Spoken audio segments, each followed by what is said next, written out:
மாண்புமிகு தமிழ்நாட்டு முதலமைச்சருடைய வாழ்த்துக்களை, இந்த மாண்புமிகு துணை முதலமைச்சருடைய வாழ்த்துக்களை பெற்று நேற்று லக்னோவுக்கு சென்று பால் ஸ்கவுட்ஸ் அண்ட் கைட்ஸுடைய உயரிய விருதான வெள்ளி யானை என்கின்ற அந்த விருதினை நம்முடைய தமிழ்நாட்டின் சார்பாக அந்த ஸ்கவுட்ஸ் அண்ட் கைட்ஸ் இயக்கத்தினுடைய பிரசிடெண்ட்டாக இருக்கின்ற காரணத்தினால் எனக்கு அந்த விருதினை வழங்கியிருக்கிறார்கள்.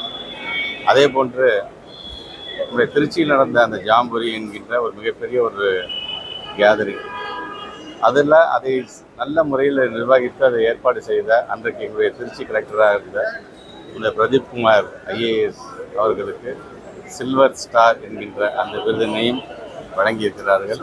உள்ளபடியே ஒட்டுமொத்தமாக இந்த விருது என்பதை நம்முடைய மாண்புமிகு தமிழ்நாட்டு முதலமைச்சர் அவர்களுக்கு நான் அர்ப்பணிக்கின்றேன். அதே போன்று வெற்றிகரமாக அந்த ஜாம்புரி திருச்சியில் நடைபெறுவதற்கு காரணமாக இருந்த எங்களுடைய சாரண இயக்கத்தை சார்ந்த அனைத்து நிர்வாகிகளுக்கும், அனைத்து மாணவ செல்வங்களுக்கும் இந்த விருதினை நாங்கள் அர்ப்பணிக்கிறோம். தொடர்ந்து இன்னும் இது போன்ற பலவிதமான செயல்கள் நம்முடைய மாணவர்கள் நலன் சார்ந்து, நம்முடைய இளைஞர்கள் நலன் சார்ந்து செய்வதற்கு இந்த விருது என்பது ஊக்கமளிக்கக்கூடிய ஒரு விருதாக நான் பார்க்கின்றேன். தனிப்பட்ட எனக்கான ஒரு பெருமை அல்ல, ஒட்டுமொத்த தமிழ்நாட்டிற்கான பெருமையாகவும் இதை நாங்கள் பார்க்கின்றோம்.